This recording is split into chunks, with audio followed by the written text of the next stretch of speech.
Have you ever felt that wave of relief wash over you when plans get cancelled? That moment when the text arrives, "Can't make it tonight," and instead of disappointment, you feel your entire body exhale. You settle deeper into your couch, into your silence, into the safety of your own space. And for a brief moment, the world stops demanding that you be anything other than what you are. But then, almost immediately, the guilt arrives. The voice that whispers, "You're broken," antisocial, missing out, not living life the way you're supposed to. You scroll through photos of friends at parties, gatherings, weekend trips, and you wonder what's wrong with you. Why don't you want what they want?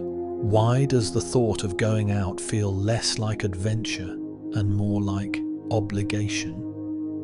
Why does staying home, something so simple, so quiet, feel like both sanctuary and shame?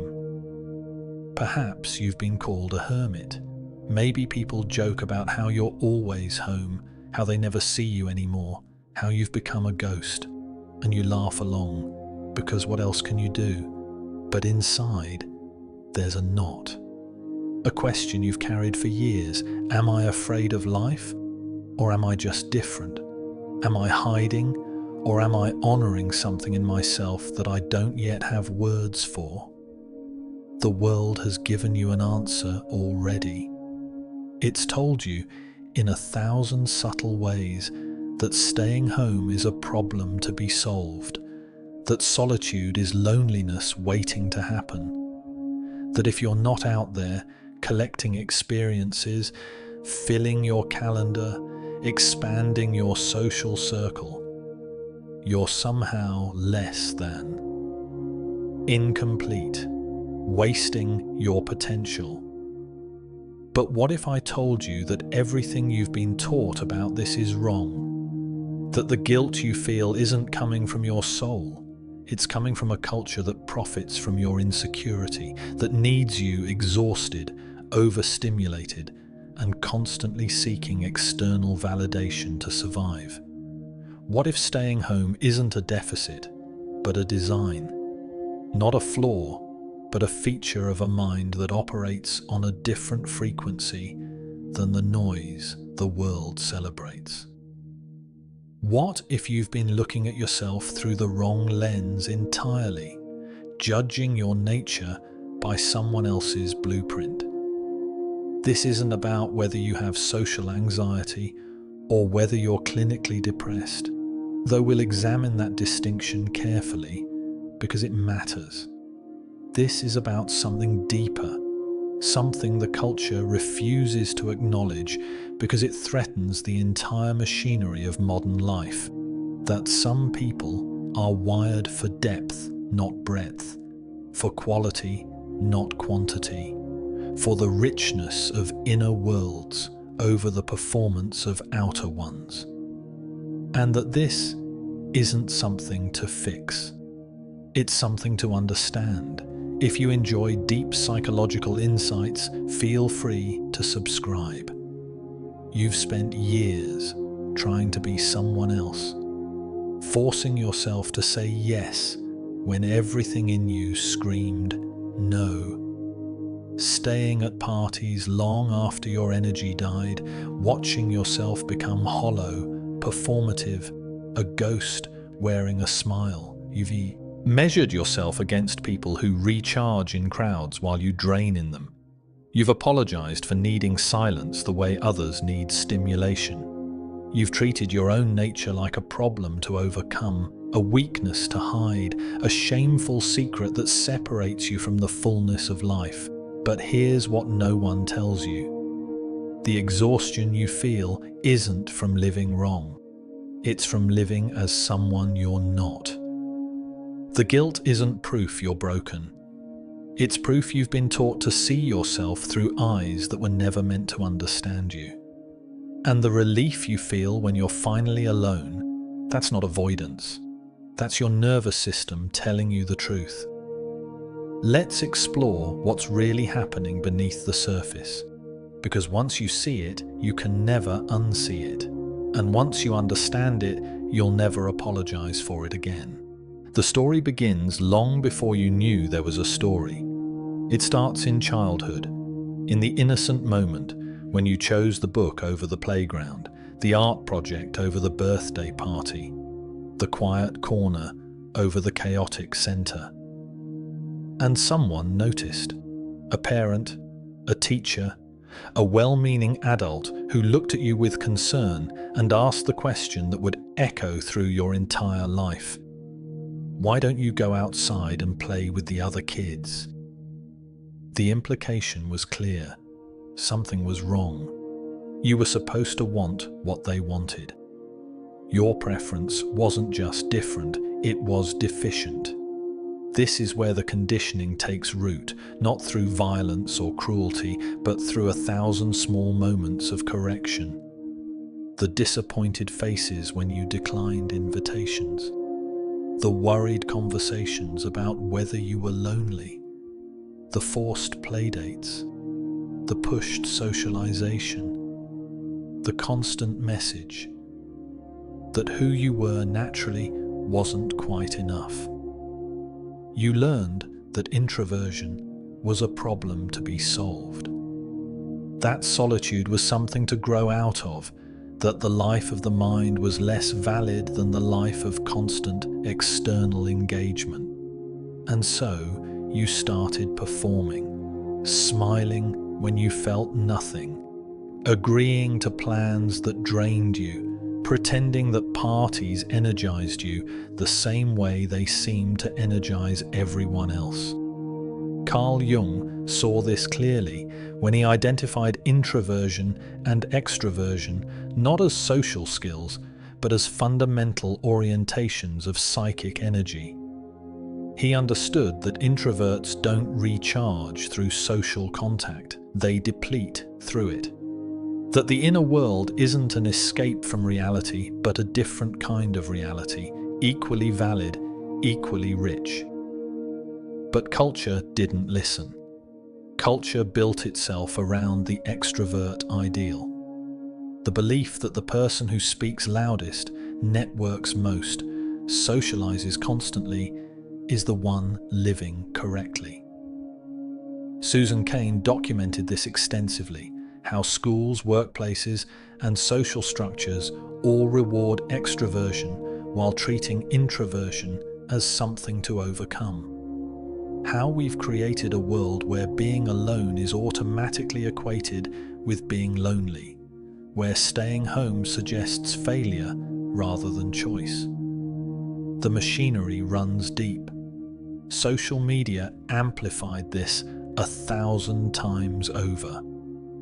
Now you're not just missing the party, you're watching everyone else at the party, seeing their curated joy, their performed connection, their evidence of a life fully lived.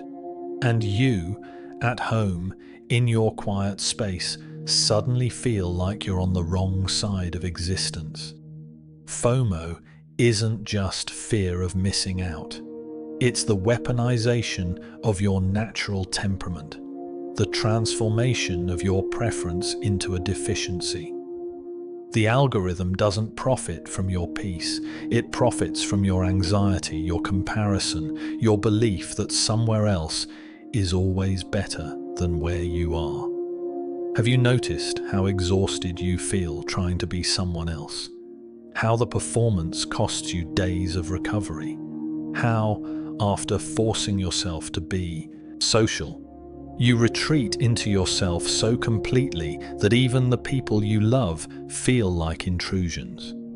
This isn't dysfunction, this is your system trying to restore what you've depleted by living against your design. But you've been taught to interpret this restoration as further evidence of your brokenness. You judge yourself for needing what you need. You apologize for your own nervous system. And here's the cruelest part. The more you try to fix yourself, the more broken you feel. Because there's nothing to fix. You're not underdeveloped extroverts. You're not people who haven't learned to socialize properly. You're not works in progress on the way to becoming someone louder, more available, more constantly engaged. You are already complete. Your temperament isn't a rough draft. But admitting this means confronting something most people never identify. Something that explains not just the guilt, but the entire architecture of your inner experience. Your brain is not like everyone else's brain. This isn't metaphor, this isn't poetry, this is neuroscience. Research by Elaine Aron on highly sensitive people reveals that approximately 15 to 20% of the population processes sensory information more deeply than others. Their nervous systems register subtleties that most people filter out. The hum of fluorescent lights, the texture of conversation, the emotional undercurrents in a crowded room. What others experience as background noise, you experience as foreground assault. A party isn't just a party. It's a symphony of stimulation that your brain must process, categorize, and respond to, all while maintaining the performance of enjoying yourself. This is why you come home and collapse. Not because you're weak, not because you're antisocial, but because your nervous system has been working overtime, processing layers of information that others don't even notice. The difference lies in dopamine regulation. Extroverts have lower baseline dopamine activity, which means they need external stimulation to feel normal, to feel alive. Their brains reward them for seeking novelty, for pursuing social contact, for going out and engaging. Your brain works differently. You have higher baseline dopamine, which means you reach optimal arousal much faster. What feels like not enough to an extrovert feels like too much to you. You're not avoiding life. You're already living at a different intensity level. Home isn't escape. Home is regulation. It's the environment you control, where you can manage the volume of existence. The lighting is yours. The sounds are yours. The pace is yours. You can think without interruption, feel without performance, exist without the constant low-grade stress of navigating other people's energies. This is sanctuary psychology, the need for a secure base from which to operate. Attachment theory teaches us that children explore the world more confidently when they know they have a safe place to return to. Adults are no different. Your home is your secure base. It's not where you hide from the world. It's where you gather the strength to engage with it on your terms. And here's what most people miss. You're not choosing breadth. You're choosing depth. While others collect hundreds of shallow connections, you're building a few profound ones. While they're sampling every experience available, you're mining the richness of focused attention. You know your friends in ways that casual socializers never will, because you have the capacity to listen at levels that require silence to develop. You notice patterns others miss, because you spend time in observation rather than constant participation. Your inner world isn't empty. It's complex, layered, textured with thought and feeling that needs space to unfold. The recharging isn't passive, it's active restoration. Your brain is processing everything it absorbed, integrating experiences, making connections, building, understanding. Solitude for you is what socializing is for extroverts. It's how you return to yourself, how you metabolize life, how you create meaning from experience. Without it, you become a shell. With it, you become more fully alive. The relief you feel walking through your door isn't about escaping people. It's about finally being able to drop the mask, release the tension, let your nervous system settle into its natural rhythm. But this creates a problem, because if this is all true, if your preference for staying home is biological, psychological, fundamentally part of who you are, then why does it still feel wrong? Why the guilt? Why the nagging sense that you should want something different? The answer reveals something darker than simple conditioning. It exposes a specific mechanism that keeps you trapped between your nature and the world's expectations, and until you see it clearly, you'll never be free of it. The guilt exists because you're measuring depth by the metrics of width. You're judging the ocean by how much surface it covers, rather than how far down it goes. The world celebrates the person who knows everyone at the party. You are the person who knows 3 people at a level that transforms both of you. The world applauds the traveler who visits 30 countries in a year. You are the person who understands one place so deeply that it becomes part of your interior landscape. This isn't less. This is different architecture entirely. Henry David Thoreau spent 2 years in a cabin at Walden Pond, and from that solitude produced insights that millions still read today. Virginia Woolf understood that a woman needs a room of her own, not just to write, but to exist fully, to think without the constant interruption of other people's needs and expectations. Friedrich Nietzsche walked alone for hours each day, and in that walking, in that deliberate separation from the noise of society, he saw through the illusions that keep most people trapped. These weren't people avoiding life. These were people who understood that depth requires space, that insight requires silence, that certain kinds of knowing only emerge when you stop performing and start observing. What you've developed isn't social deficit. It's internal richness. While others fill every moment with external stimulation, you've built a universe inside yourself, a landscape of thought, imagination, reflection that doesn't need constant validation to exist. You can sit with yourself without needing distraction. You can think without needing someone else to think with you. You can be alone without being lonely, because you've cultivated the kind of self-companionship that most people never develop. They mistake their inability to be alone for evidence of social success, never realizing that their constant need for others masks a fundamental emptiness they're terrified to confront.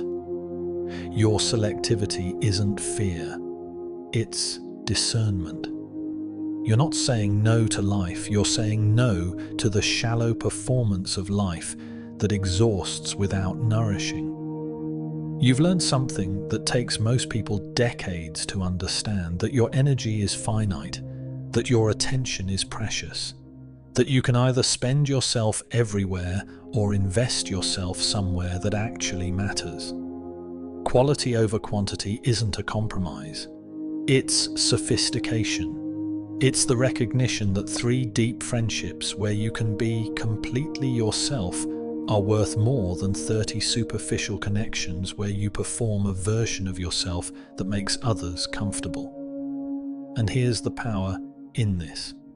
Your refusal to participate in the constant social circus is itself a form of strength. While others are controlled by the fear of missing out, by the need to be seen, by the anxiety of being left behind, you've developed immunity to these mechanisms.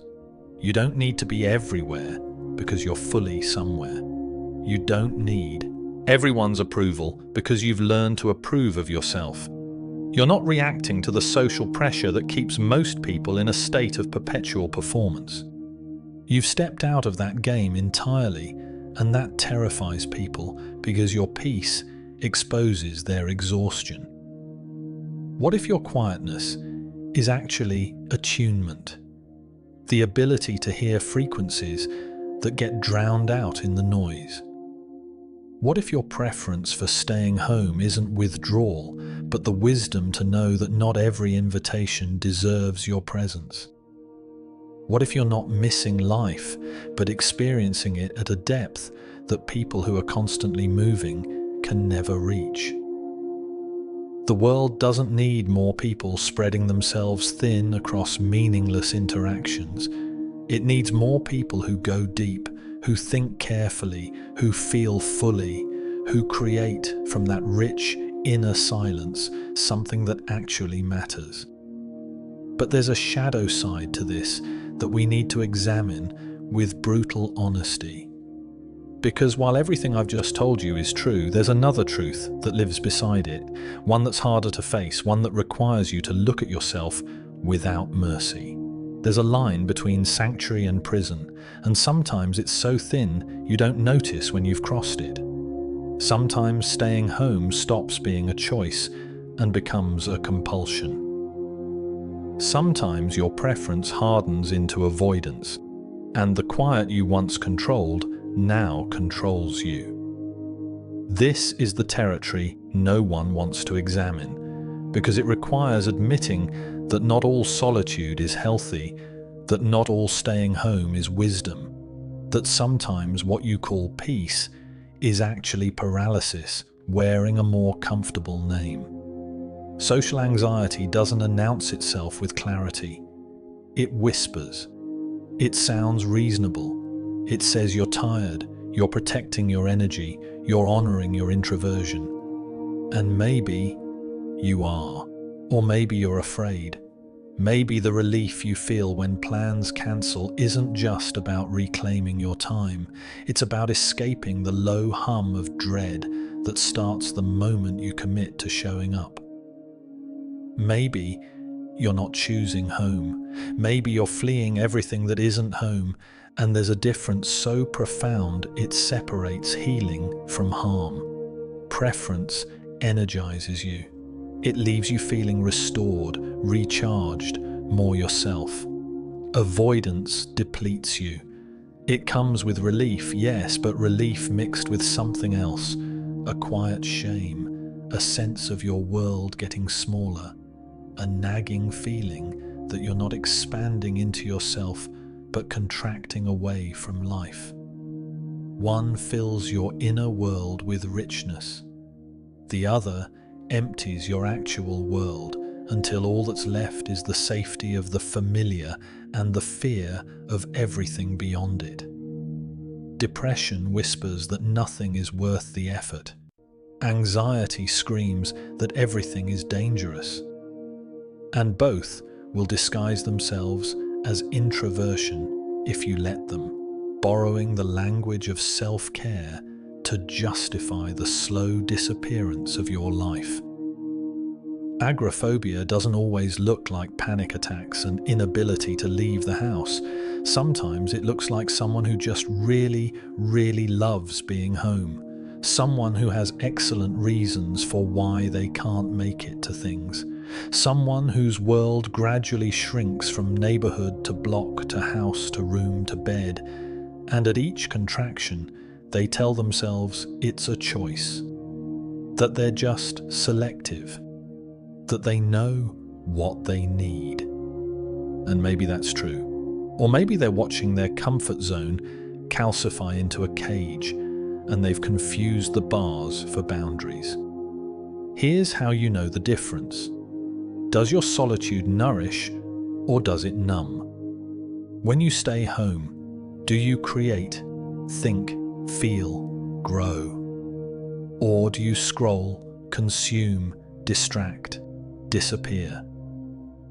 Do you feel more alive in your aloneness, or more absent from your own life? When you say no to social events, is it because you're protecting something precious, or because you're avoiding something difficult?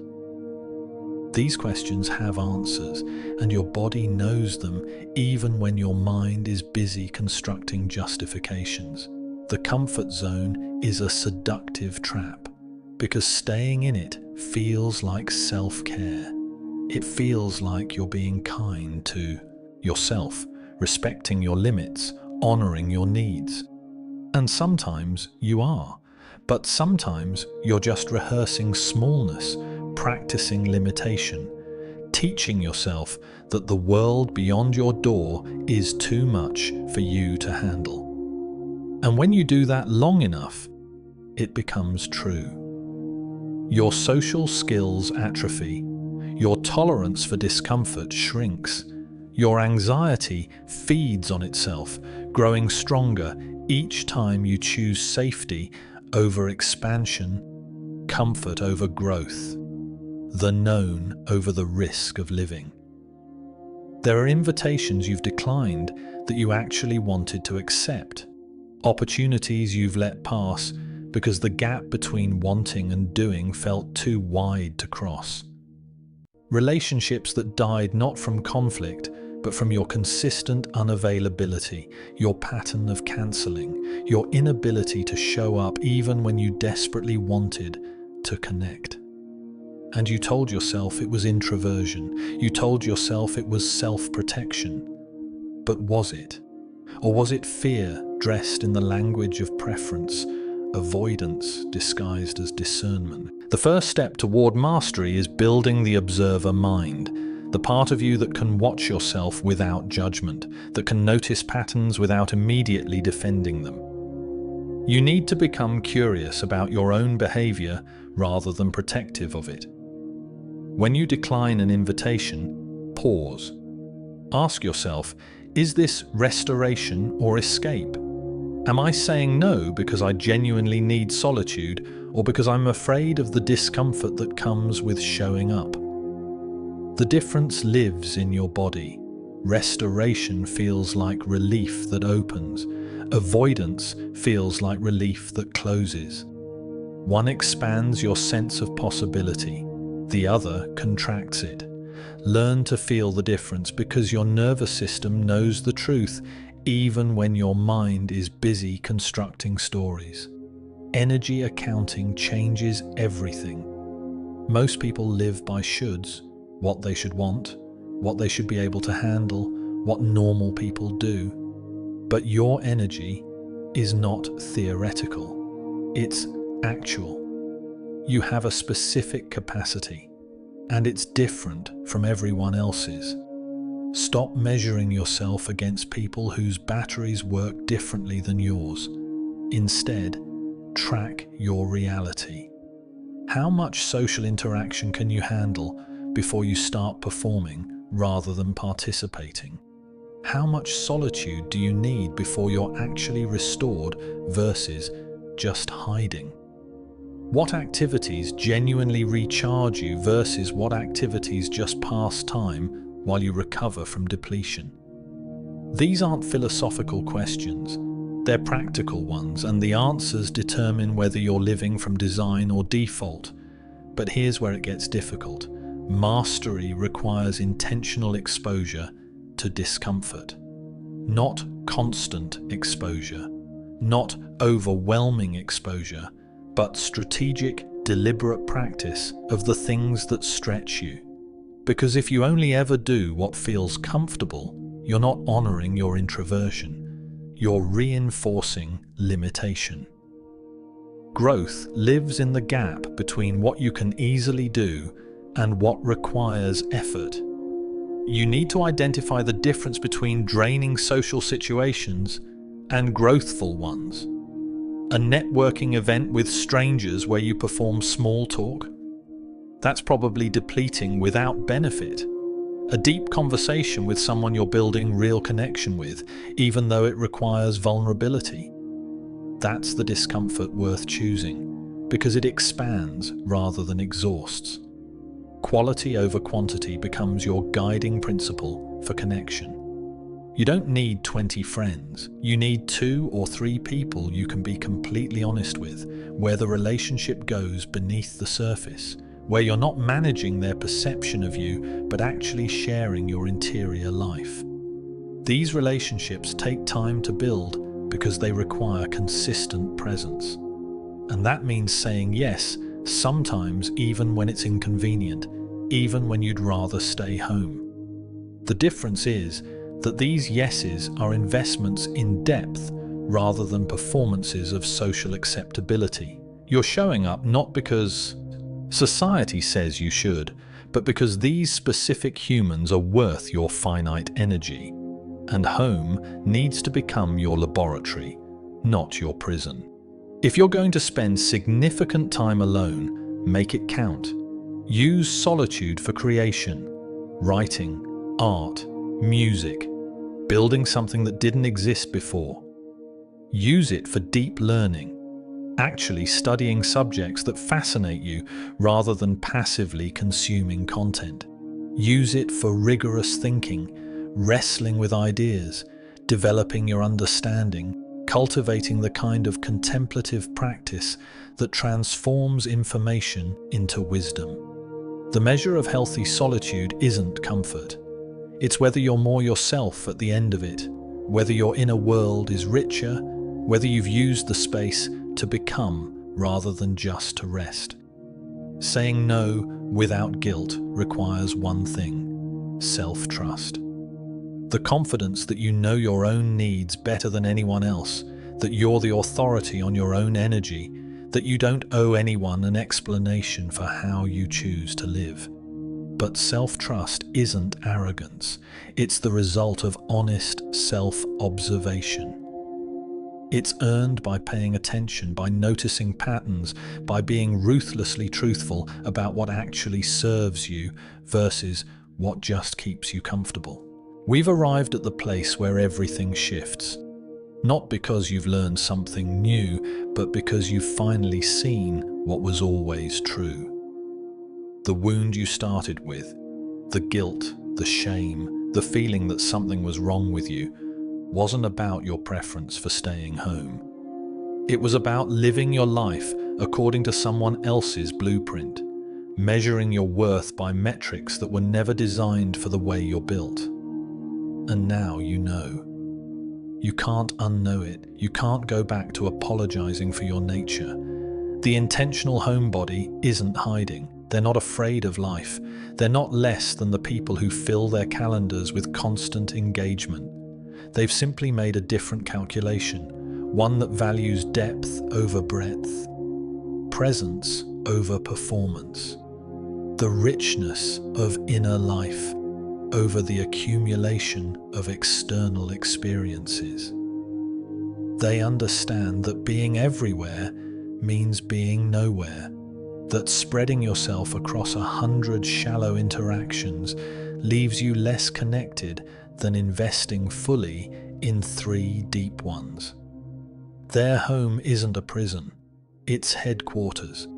It's where they think, create, restore, and gather the strength to engage with the world on terms that don't require them to be anyone other than who they are. When you stop fighting your design, something extraordinary happens. The energy you spent trying to be someone else becomes available for actually living.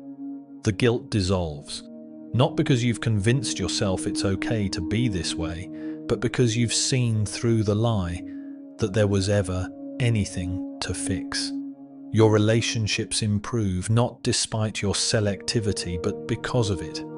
Because you're showing up honestly rather than resentfully, because the people in your life know they have your real presence, not your obligatory performance.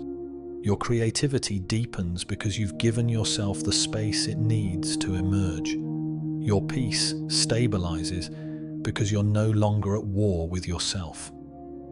The paradox is this: when you fully accept your preference for staying home, you engage with life more fully, not more frequently, more fully, because you're present where you are instead of wishing you were somewhere else. Because you've stopped dividing your energy between living and judging how you're living.